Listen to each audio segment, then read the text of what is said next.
ప్రతి స్టోరీకి ఒక స్టార్టింగ్ ఉంటుంది. కానీ మన స్టోరీ స్టార్ట్ అయిన ఆ రోజు నేను కూడా ఎక్స్పెక్ట్ చేయలేదు.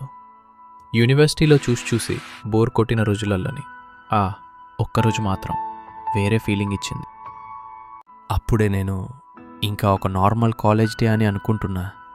కారిడోర్లో నడుస్తున్న ఆ 2 సెకండ్స్లో నా లైఫ్లో ఒక్కడు ఎంట్రీ అవబోతున్నారని నా హార్ట్ మాత్రమే తెలుసుకుంది. పెద్ద ఎక్స్పెక్టేషన్స్ ఏం లేదు, కానీ ఆ మార్నింగ్ బ్రీజ్, ఆ సైలెన్స్, ఆ ఒక అన్నోన్ ఫీలింగ్ నాతో మాత్రం మాట్లాడేస్తున్నాయి.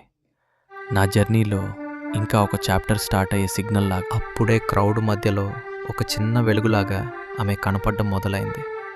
ఒక సెకండ్, కానీ ఆ సెకండ్లో నీ లైఫ్ ఫస్ట్ లుక్, చాలామందిలో నుంచి ఒక అమ్మాయి ఫేస్ ఒక సెకండ్లో మనసులో నిలిచేస్తుంది అంటారు. నాకు ఆ రోజు నిజమైంది.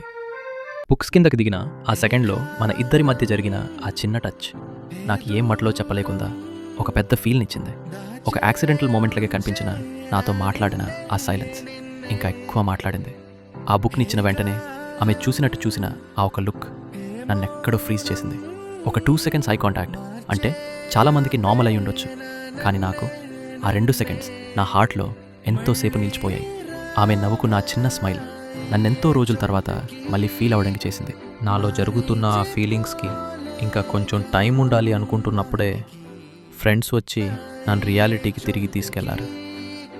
రే, క్లాస్కి లేట్ అవుతున్నావురా అని వాళ్ళ వాయిస్ వినగానే ఆమె చూస్తున్నట్టు చూసిన ఆ మ్యాజిక్ మూమెంట్ ఒకసారి బ్రేక్ అయింది.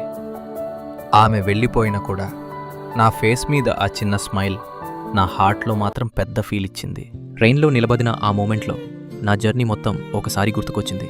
చాలా రోజులు నాతో మాత్రమే మాట్లాడుకున్న ఫీలింగ్స్ ఆ రోజు కామ్గా ఆ వర్షన్లో నన్ను వింటున్నట్టు అనిపించాయి. ఆమెని ఒకసారి చూసిన తర్వాత నా లోన్లీనెస్ కూడా కొంచెం సైలెంట్ అయిందేమో అనిపించింది. ఈ రెయిన్, ఈ ఫీల్ ఇంకా ఏమీ అర్థం కావాలని నా హార్ట్ నన్ను జెంటిల్గా అడాగింది. ఇక్కడ మన స్టోరీ స్టార్ట్ అయింది, కానీ ఇది బిగినింగ్ మాత్రమే. మళ్ళీ కలుద్దాం. ఎప్పుడు, ఎలా, ఫేట్ డిసైడ్ చేస్తుంది.